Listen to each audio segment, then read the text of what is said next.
예, 성도 여러분, 오늘도 영상으로 이렇게 각 가정에서 예배를 드립니다. 우리 찬송가 3장을 다 함께 부르겠습니다. 찬송가 3장입니다.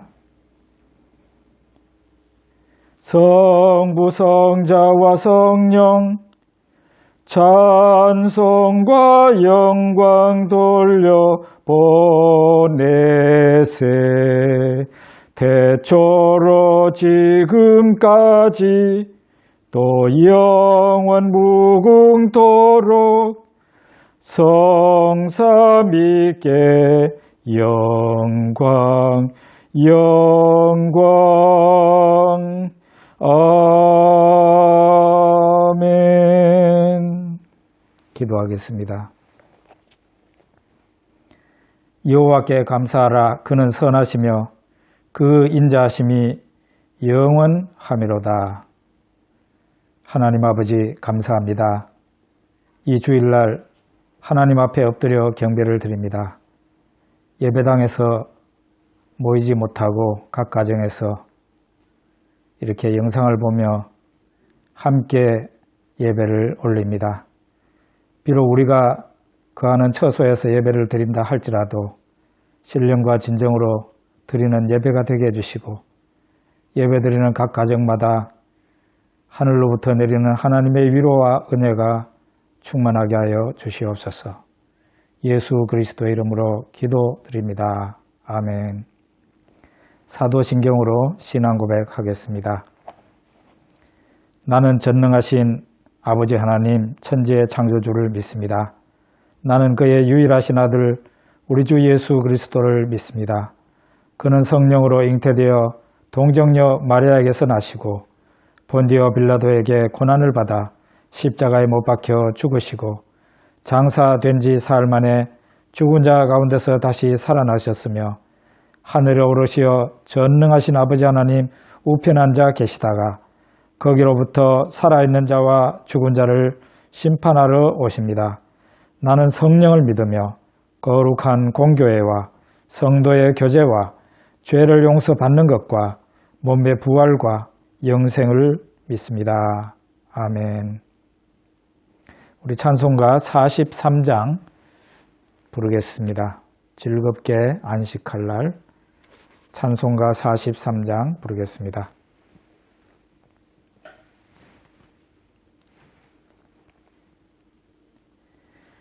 즐겁게 안식할 날 반갑고 좋은 날 내 마음을 편케 하니 즐겁고 기쁜 날 이 날에 천하 만민 다 보좌 앞에서 참되신 삼위일체 다 찬송 부르네. 이날의 하늘에서 새 양식 내리네. 성회로 모이라고 종소리 울리네.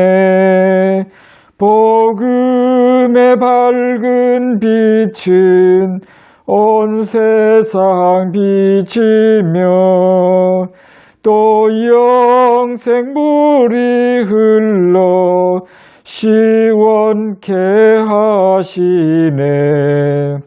이 주일 지킴으로 새 은혜 입어서 영원히 쉬는 곳에 다 올라갑시다. 성부께 찬미하고 성자와 또 성령 참되신 삼위일체 다 찬송 부르세. 아멘.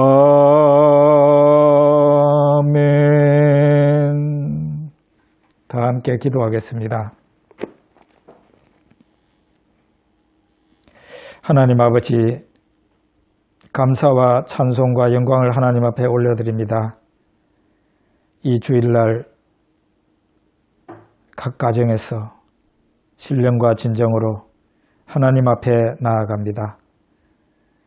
우리를 자녀로 삼으셔서 우리가 감히 하나님 앞에 아빠라 부르는 하나님 아버지 앞에 이 시간 나아갑니다. 자녀된 저희들 하나님 앞에 나아갈 때에 하나님 아버지 우리를 영접하여 주시고 우리를 안아주시고 오늘 이 시간에도 하나님으로부터 위로와 하나님으로부터 은혜를 받기를 원합니다. 세상이 너무 흉흉합니다. 하나님 아버지, 코로나 전염병이 우리나라뿐만 아니라 전 세계를 덮고 있습니다. 어찌할 바를 알지 못하고 사람들이 우왕좌왕 두려워합니다. 이러는 가운데 태풍이 지나갔고 또 다른 태풍이 온다고 합니다. 하나님 아버지, 정말 쉴 새 없이 쏟아지는 이 무서운 징조들 앞에서 우리가 두려워 떨고 있습니다. 우리 하나님, 자녀된 우리를 하나님께서 지켜주신다고 말씀하셨지 않습니까? 하나님 아버지, 우리의 발걸음 한 걸음 한 걸음 내디딜 때 내 발걸음 발밑에 무엇이 있을지 알 수가 없는 이럴 때 하나님께서 우리 믿는 형제 자매님들 우리 모두를 지켜주시고 이 험난한 때를 무사히 잘 건너갈 수 있도록 하나님 은혜 베풀어 주시옵소서. 출애굽한 이스라엘 백성들이 40년 동안 광야를 지나갈 때 아침에는 만나로 저녁에는 메추라기로 먹이시고 밤과 낮으로 불기둥과 구름기둥으로 이스라엘 백성들을 인도하시며 그들이 목이 마를 때 반석을 터뜨리셔서 그 반석 밑에 생수로 먹여주신 것처럼 하나님께서 우리를 축복하여 주시고 우리의 손을 붙잡아 주시고 한 걸음 한 걸음이 하나님 인도하시는 복된 걸음이 될 수 있도록 은혜 베풀어 주시기를 원하고 기도합니다. 누가 뭐라 하더라도 우리는 예수님을 믿는 사람들이고 그래서 하나님의 자녀가 되는 권세를 얻었습니다. 우리는 하나님을 아빠라고 부르는 영광스러운 자들입니다. 하나님 아버지 감사합니다. 그러나 우리가 돌아볼 때 우리가 얼마나 자녀답게 살았는지 참으로 반성하지 않을 수가 없습니다. 이 코로나 시국에 참 한국에 믿지 않는 사람들이 교회를 욕하고 하나님 믿는 사람들이 왜 저러냐 하고 다들 비난을 합니다. 정말 쥐구멍이 있다면 숨고 싶을 그런 마음입니다. 우리 하나님 아버지, 한국교회가 이렇게 욕을 얻어먹고 있는 이 상황을 하나님께서는 어떻게 보십니까? 우리 하나님, 엎드려 기도하는 우리의 잘못을 깨닫게 하여 주시고 우리로 인하여서 하늘에 계신 하나님 앞에 세상 사람들이 영광을 돌릴 수 있는 그런 삶을 살아갈 수 있도록 은혜 베풀어 주시기를 원하고 기도합니다. 하나님 아버지, 우리 성악교회뿐만 아니라 정말 한국교회가 보다 더 하나님 앞에 겸손히 낮아지게 하시고 변화되게 하여 주시고 참으로 세상을 향해서 큰 소리로 책망하는 한국교회가 아니라 겸손하게 낮아져서 세상 사람들의 발을 씻길 수 있는 우리 한국교회, 정말 예수님을 닮은 한국교회가 될 수 있도록 은혜 베풀어 주시기를 원하고 기도합니다. 하나님 아버지, 우리 성도님들 한 가정 한 가정 지켜주시고 하나님 축복 내려주시기를 원하고 기도합니다. 온 가정이 다 예수 믿기를 원하는 분들이 있습니다. 모든 사람들이 다 가족들 모두가 다 예수님을 믿고 함께 손잡고 하나님 앞에 나와 예배드릴 수 있는 큰 축복 허락하여 주시옵소서. 하나님 아버지, 참 입시를 앞두고 공부하고 있는 우리 자녀들도 있습니다. 하나님 좋은 성과를 얻을 수 있도록 은혜를 베풀어 주시옵소서. 우리 자라나는 자녀들이 있사옵고 멀리 떨어져 있는 우리 자녀들이 있습니다. 하나님 아버지, 우리 자녀들이 우리들보다 더 훌륭한 믿음으로 하나님 앞에 서게 하여 주시고 우리들보다 더 훌륭한 그릇으로 하나님 앞에 쓰임받게 하여 주시기를 원하고 기도합니다. 하나님 아버지, 우리 성안교회에서 후원하는 선교사님들 우리 하나님 지켜주시옵시고, 우리가 후원하는 선교기관들 또한 하나님께서 지켜주셔서 하나님 선교의 귀한 열매가 나타날 수 있도록 우리 하나님 은혜 베풀어 주시옵소서. 하나님, 오늘도 우리가 드리는 이 예배를 받아주시고 우리 가운데 하나님의 은혜로 가득 채워 주시옵소서. 예수 그리스도 이름으로 기도드립니다. 아멘. 예, 찬송가 463장입니다. 찬송가 463장입니다.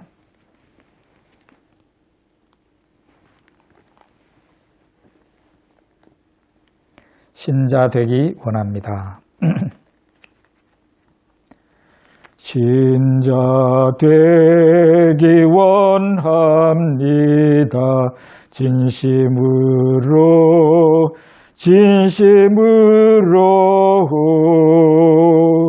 신자 되기 원합니다. 진심으로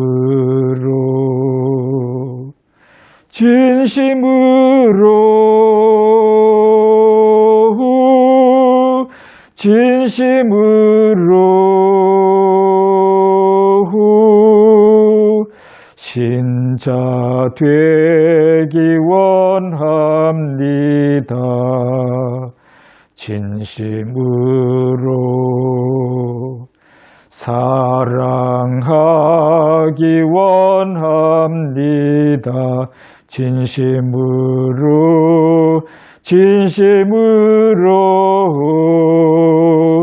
사랑하기 원합니다. 진심으로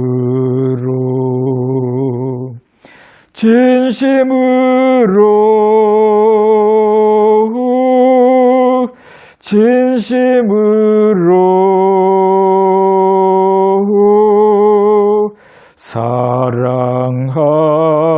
원합니다. 진심으로 거룩하기 원합니다. 진심으로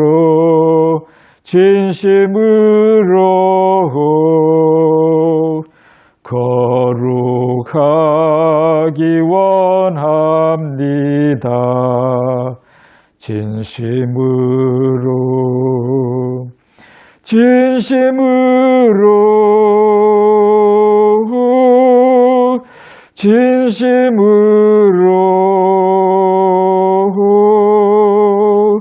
거룩하기 원합니다.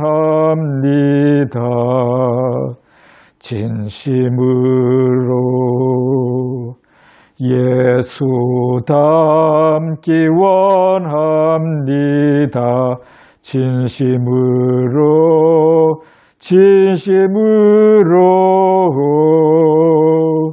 예수 닮기 원합니다.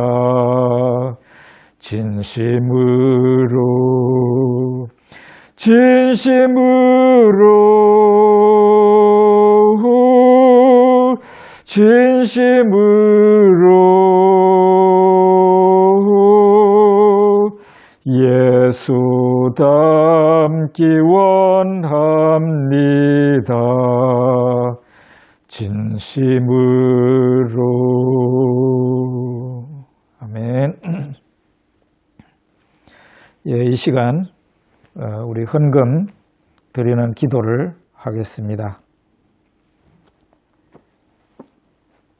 하나님 아버지, 우리의 찬양 소리와 우리의 기도 소리를 하나님 들으시고 이 시간 우리가 하나님 앞에 드리는 예물을 하나님 기쁘게 받으시기를 원하고 기도합니다. 자녀된 저희들 하나님 아버지 앞에 소중한 예물을 하나님 앞에 드립니다. 자녀된 우리들이 이 손으로 드리는 예물을 하나님 기쁘게 받아주시고 하나님 일에 하나님이 영광 받고자 하시는 일에 기쁘게 사용하여 주시기를 기도하고 원합니다.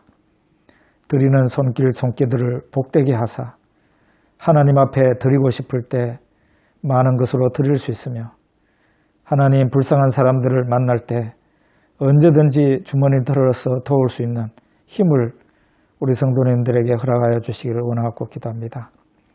하나님 앞에 주일 헌금을 올려드립니다. 드리는 손길에 복 내려 주시옵소서. 그 인생이 복을 받게 하여 주시옵소서.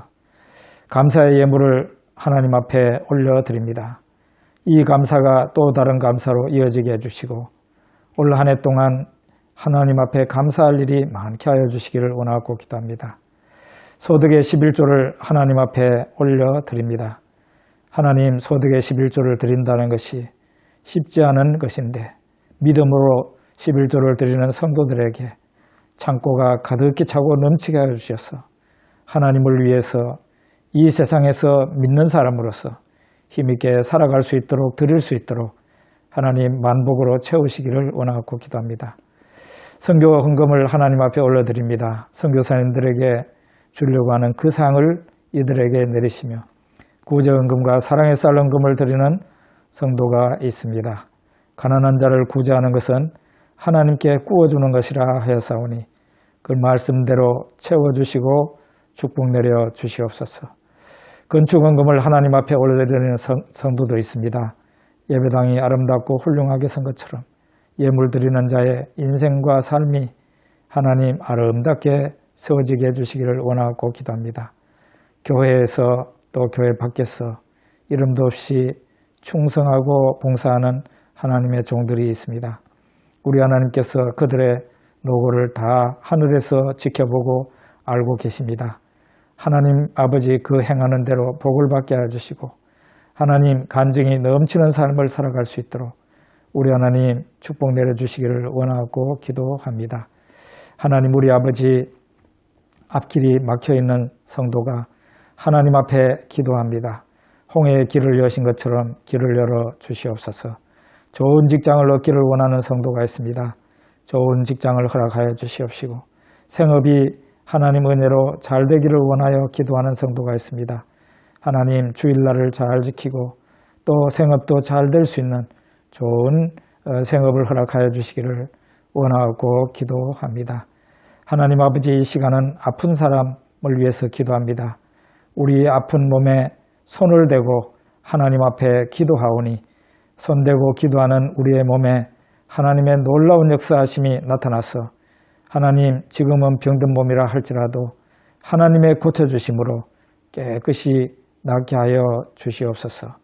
일어나 내 자리를 들고 집으로 돌아가라 할 때 38년 동안 베데스다 연못가에서 앓고 지냈던 사람이 자기 누운 그 자리를 들고 일어나는 역사가 일어났습니다.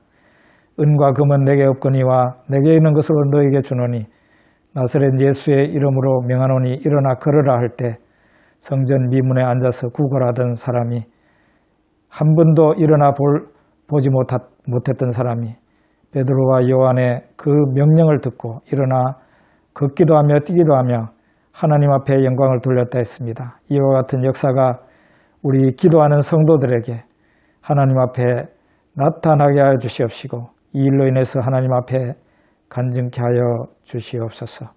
우리의 기도를 들으시고 우리 하나님 응답하여 주시옵소서. 예수님 이름으로 기도드립니다. 아멘.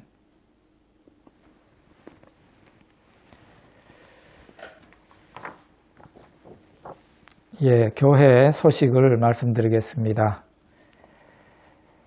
오늘도 이렇게 영상으로 예배를 드립니다. 그렇지만은 하나님의 은혜가 여러분 가정에 충만하기를 하나님 앞에 기도합니다. 정부의 방역 지침을 따라서 오늘 이렇게 온라인 예배로 드리고요. 원래는 오늘은 예배를 이렇게 오늘까지는 예배를 드리고 다음 주에는 예배당 예배를 드리려고 계획을 했는데 지금 TV에 나오는 바를 보니까 다음 주에도 온라인으로 예배를 드릴 가능성이 높습니다. 어쨌든 주중에 여러분들에게 연락을 드리겠습니다. 헌금을 드리실 때는 교회 통장으로 여러분들이 11조 혹은 감사한금 이런 거를 해서 입력을 해서 보내시면 되겠습니다. 항상 감사합니다. 예, 성경 말씀 보겠습니다. 요한복음 13장 13절에서 15절 말씀까지입니다. 요한복음 13장 13절에서 15절까지 말씀 읽어드리겠습니다. 너희가 나를 선생이라 또는 주라 하니 너희 말이 옳도다. 내가 그러하다. 내가 주와 또는 선생이 되어 너희 발을 씻었으니 너희도 서로 발을 씻어주는 것이 옳으니라. 내가 너희에게 행한 것 같이 너희도 행하게 하려 하여 본을 보였노라. 아멘. 예, 얼마 전에 우리 교회에서 두 쌍이 결혼하는 일이 있었습니다. 새로 출발하는 두 가정 위에 하나님의 은혜가 충만하기를 기도합니다.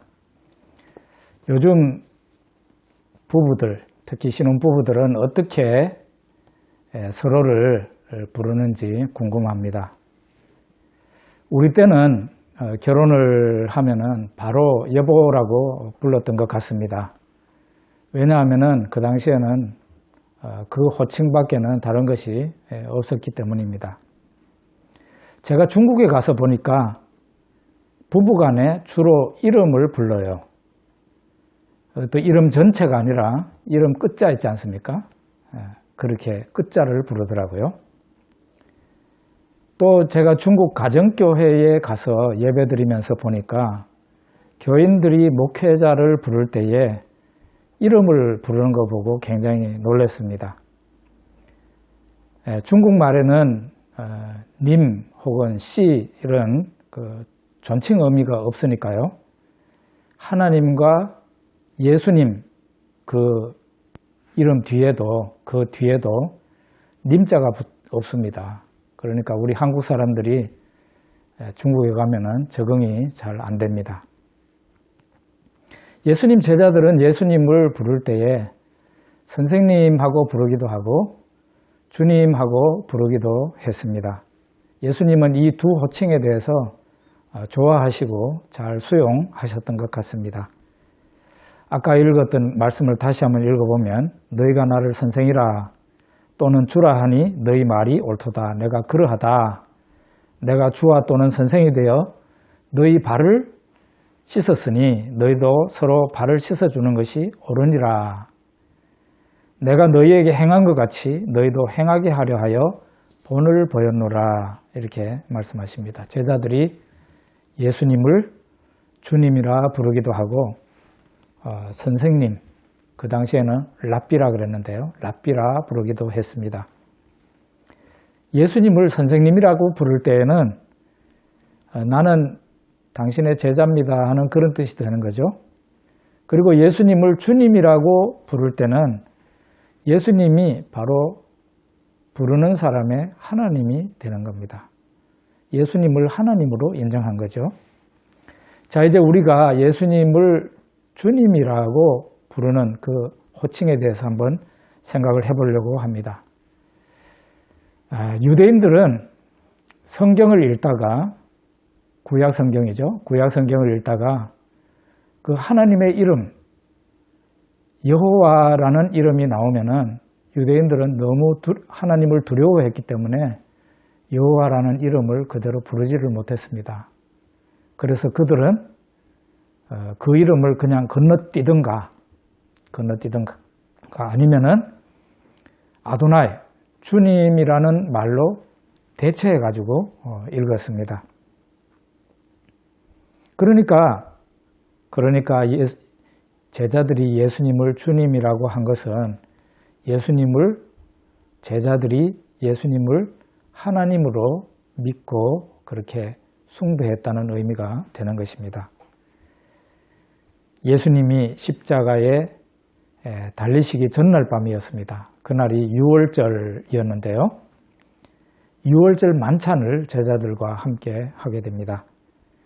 만찬에 들어가기 전에 씻어야 되는데, 특히 발을 씻어야 되는데 그 집에 그 일을 해줄 사람이 없었던 것 같습니다. 예수님이 제자들과 함께 앉아있다가 슬그머니 나가시더니 이 대야에 물을 떠가지고 오셔서 제자들 앞에서 예수님의 우통을 벗고 또 허리에 수건을 두르시고 제자들의 발을 씻기기 시작했습니다. 아마도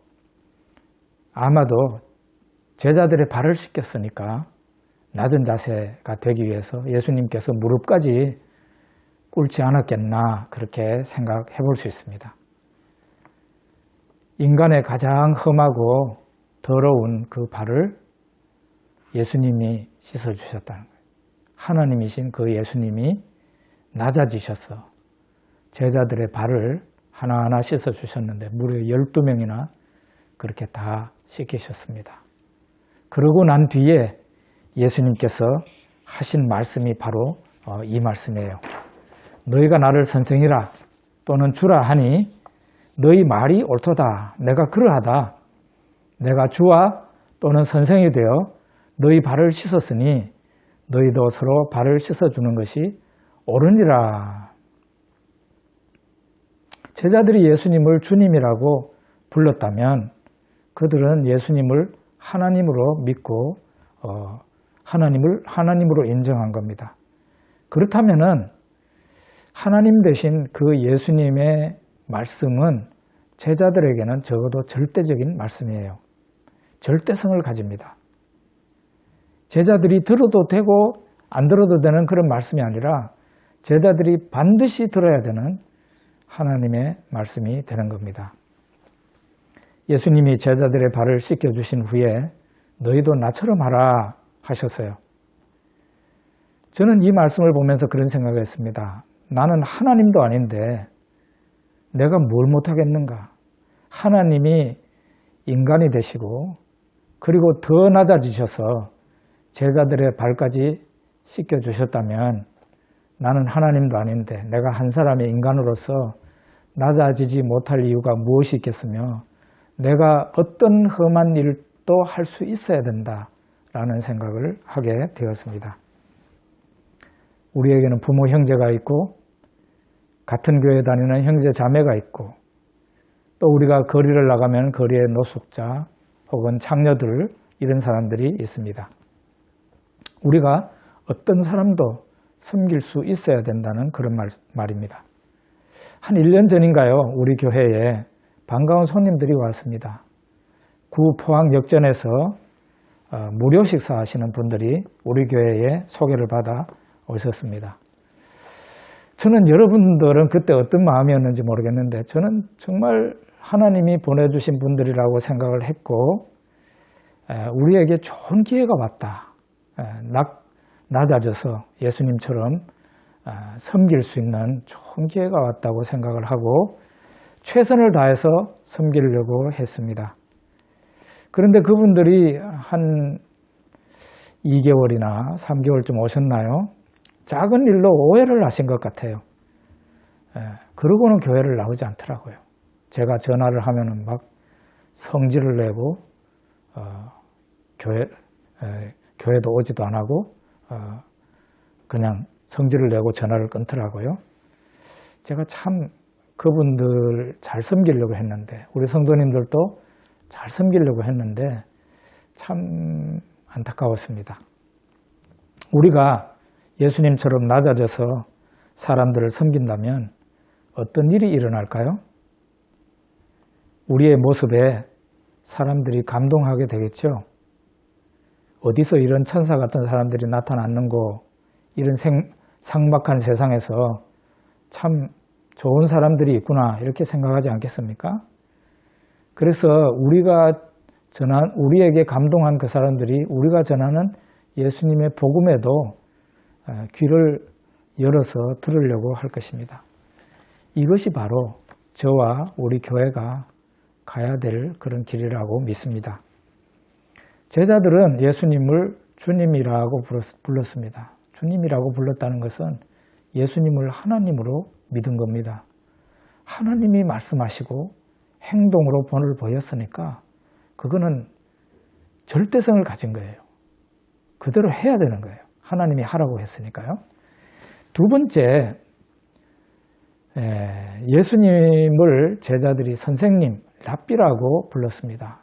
예수님은 우리에게 하나님이시자 예수님은 우리에게 좋은 선생님이 되시는 겁니다. 너희가 나를 선생이라 또는 주라 하니 너희 말이 옳도다. 내가 그러하다.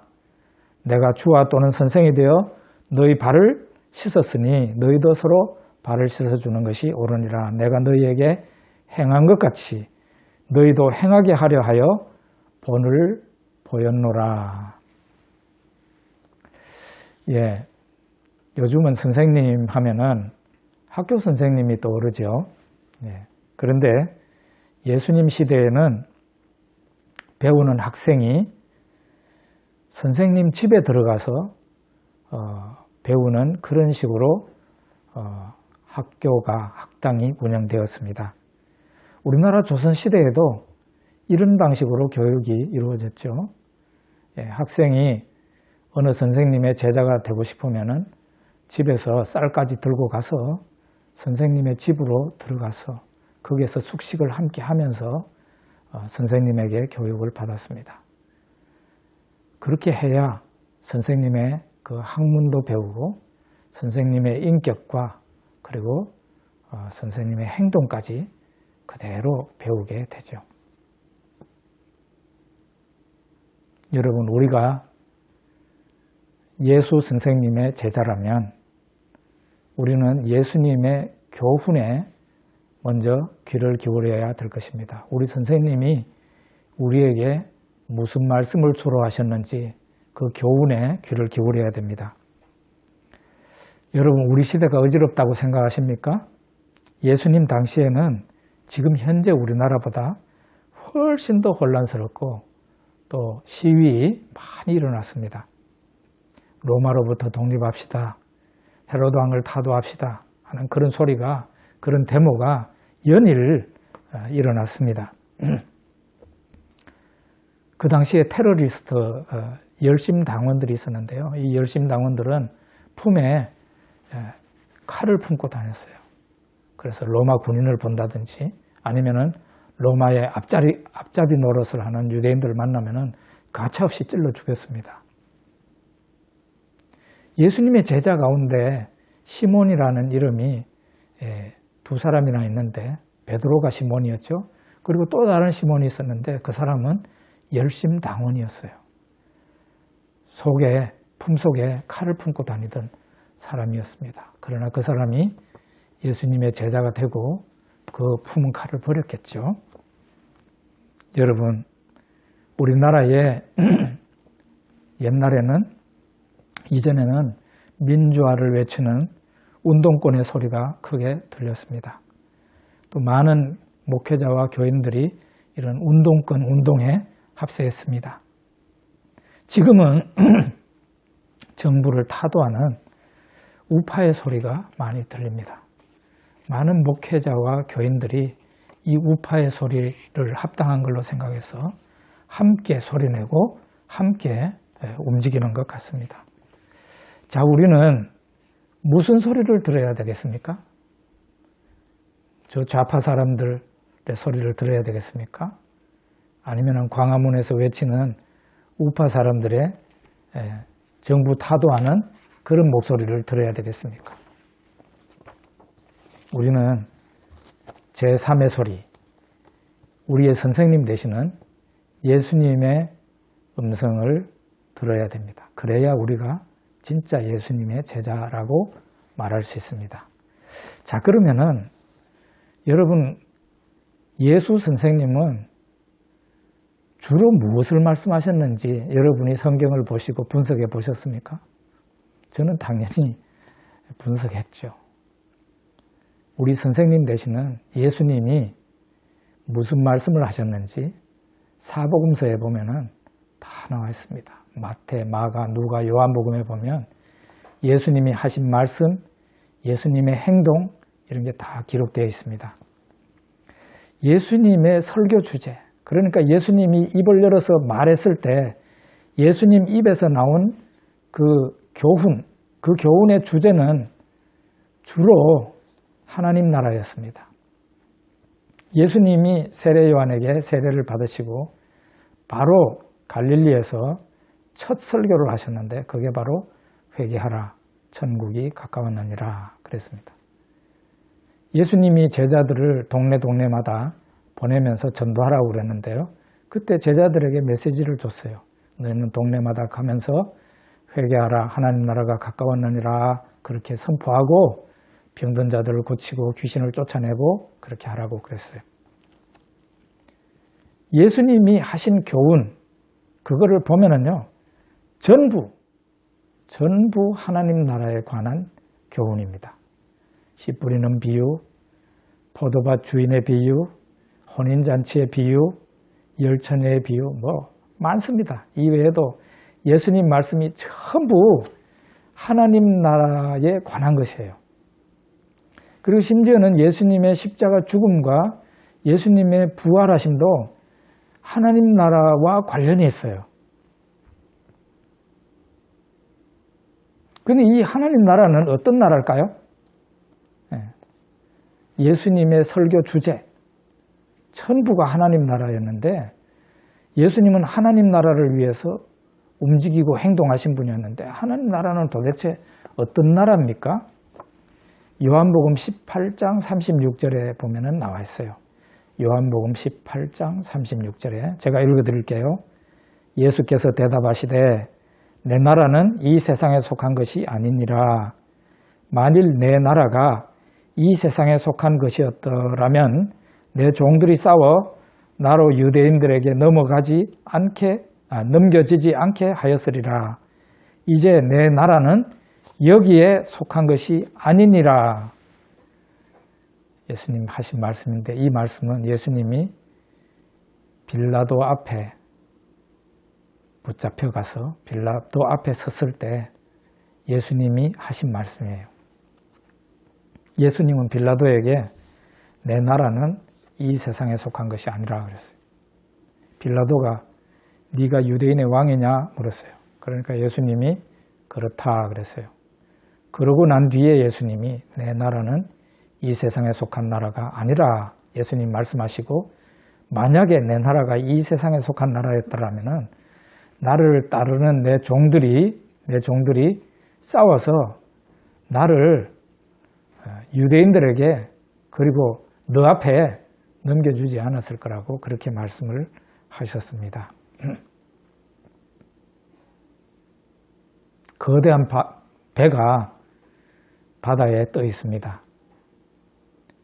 한 배는 아주 신형 배이고 새로운 배이고 또 영원히 침몰되지 않는 너무 좋은 배입니다. 영원한 배입니다. 그런데 그 신형 영원한 배 옆에 깔아앉고 있는 거대한 배가 있습니다. 그 배 곳곳에는 구멍이 나서 물이 그 배 안으로 스며들고 있습니다. 막 그 배에 타고 있는 사람들이 막 아우성을 지르고 있습니다. 바로 이 침몰하는 배가 세상 나라입니다. 세상 나라는 지금 예수님이 보시는 세상 나라는 침몰하고 있는 거예요. 구멍이 뚫려서 막 사정없이 물이 들어오고 사람들이 거기에서 침몰하고 있습니다. 어떻게 해야 되겠습니까? 그 세상 나라에서 빨리 뛰어내려서 옆에 있는 영원한 배, 영원히 가라앉지 않는 배로 빨리 옮겨 타는 것이 그것이 우리가 해야 될 일이고 사람들이 그렇게 할 수 있도록 우리가 도와야 됩니다. 대한민국 어떻게 보십니까? 저 일본이라는 옆에 나라를 어떻게 보십니까? 미국과 중국을 어떻게 보십니까? 다 세상 나라들이죠. 세상 나라는 유한합니다. 구멍 뚫린 배와 같습니다. 침몰하고 있는 배와 같습니다. 거기에 우리 예수 믿는 사람들이 달려들어서 그 새는 배를 땜질한다고 수리한다고 거기에 붙어서 함께 합석해서 있을 게 아니고 어서 빨리 그 배에 있는 사람들에게 다가가서 한 사람이라도 건져내서 이 신형 새로운 배에다가 하나님 나라라는 배에다가 빨리 태워야 될 일이 바로 우리의 사명이라는 것이에요. 그게 바로 예수님이 하려고 하신 일이고 예수님이 우리에게 분부하신 일이에요. 깔아앉는 배에 가가지고 그 배를 수리하겠다고, 그것은 예수님이 하시지 않은 일이고 예수님이 우리에게 부탁하지 않은 일이에요. 여러분, 진실한 제자가 되고 싶습니까? 예수님 당시 유대인들의 왕은 악명 높은 헤롯 왕가였습니다. 그리고 예수님 당시에 유대인들을 지배하는 나라는 로마였고, 로마 총독 빌라도가 아주 잔인무도한 총독으로 유대와 예루살렘에 와서 유대인들을 다스렸습니다. 이 때문에 애국하는 유대인들이 투쟁하면서 매일 데모를 하고 그렇게 하고 있었던 겁니다. 그런데 예수님은, 여러분 성경 읽어보십시오. 예수님은 같은 유대인이면서도 빌라도와 헤롯 왕을 대항하지 않았습니다. 예수님은 세상 권력을 거부하지도 않고 세상 권력에 협조하지도 않았어요. 저는 가룟 유다가 왜 예수님을 그렇게 싼 값에 예수님을 은30개라는 싼 값에 예수님을 팔아넘겼는가 생각했는데요. 아마도 가룟 유다는 예수님이 민족에 대해서 큰 관심이 없는 것을 보고, 민족의 독립에 대해서, 나라의 독립에 대해서 큰 관심이 없는 것을 보고 예수님에게 실망해서 예수님을 은30개에 팔아넘기지 않았을까. 그럴 가능성이 굉장히 높다고 보고 있습니다. 여러분, 우리가 예수님의 진실한 제자가 되고 싶다면 예수님의 말씀을 귀담아 듣고 예수님의 모습을 본받아야 됩니다. 지금 우리 사회에 연일 대단한 이슈가 터져나오고 있습니다. 유대 사회에서 이와 같은 일들이 있었던 것처럼 지금 우리나라에도 애국 운동이 막 그냥 여기저기서 터져나오고 있습니다. 예수님은 그 유대 나라에서 연일 일어나는 그 시위에 대해서 떨어져 있었습니다. 시위에 참여하지 않았습니다. 예수님은 무엇을 했습니까? 하나님 나라를 세우는 일을 했습니다. 하나님의 말씀을 부지런히 이 세상에 뿌리고 다녔습니다. 말씀이라는 그 씨앗을 뿌리는 일을 하셨다는 겁니다. 그리고 제자들에게 이 하나님 말씀을 뿌리는 일, 세상에 전하는 일을 하라고 그렇게 명하신 것입니다. 지금 이 시대에 진정한 예수의 제자가 되기를 원한다면 우리가 무엇을 어떻게 해야 되겠습니까? 아주 간단합니다. 예수님의 말씀이 어떤 말씀인지 귀담아 들어야 됩니다. 그리고 우리는 예수님처럼 말하고 예수님처럼 행동해야 됩니다.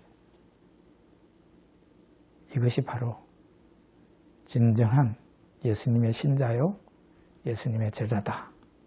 저는 그렇게 확신합니다. 우리 기도하겠습니다. 주님, 감사합니다. 주님께서 하나님으로서, 주님께서 우리에게 선생님으로서 제자들의 발을 씻기시고 너희도 내가 행한 것 같이 너희도 이렇게 하라고 하셨습니다. 오늘날 예수를 믿는다는 많은 신자가 있고 교회가 있고 목회자가 있습니다. 얼마나 예수님처럼 살고 예수님처럼 말하고 있는지 우리가 회의를 가지지 않을 수가 없습니다. 우리 하나님 아버지, 우리 성안교회를 왜 세우셨습니까? 우리 성안교회가 예수님처럼 예수님의 말씀을 잘 듣고 예수님처럼 말하고 예수님처럼 행동하는 그런 교회가 되어서 진정한 교회의 모습을 가지게 하여 주시옵소서. 우리 성안교회 목사는 정말 목사다운 목사가 되게 해주시고 우리 성안교회 성도는 예수님의 제자다운 제자가 될 수 있도록 우리 하나님 은혜 베풀어 주시옵소서. 예수님 이름으로 기도드립니다. 아멘. 예, 찬송가 457장, 찬송가 457장 부르겠습니다.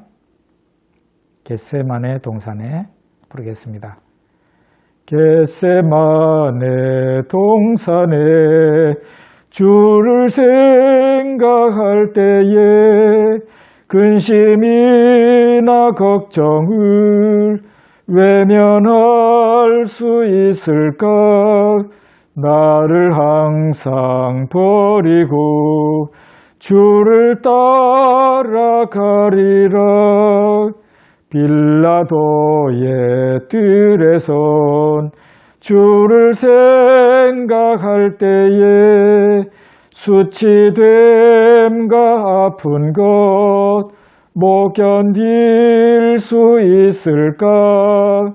길이 참고 묵묵히 주를 따라가리라. 갈보리산 올라간 주를 생각할 때에 나의 받는 괴로움을 비교할 수 없으리. 십자가를 지고서 주를 따라가리라. 무덤에서 부활한 주를 생각할 때에 환난이나 죽음도 두려울 것 없으리. 승전가를 부르며 주를 따라가리라.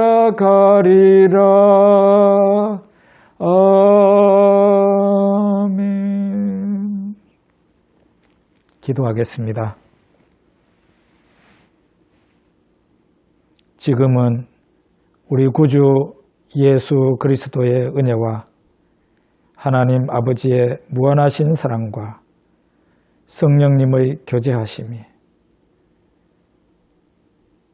예수님께서 무슨 말씀을 하시는지 귀담아 듣고 그 말씀대로 똑같은 말을 하며 똑같은 삶을 살아가며 똑같은 인격과 행동으로 살아서 마침내 주님 앞에 섰을 때 잘하였도다 착하고 충성된 종아하고 칭찬받기를 소원하는 우리 성안교회 모든 형제 자매들 위해 그 가정 위에 영원토록 함께 있을지어다.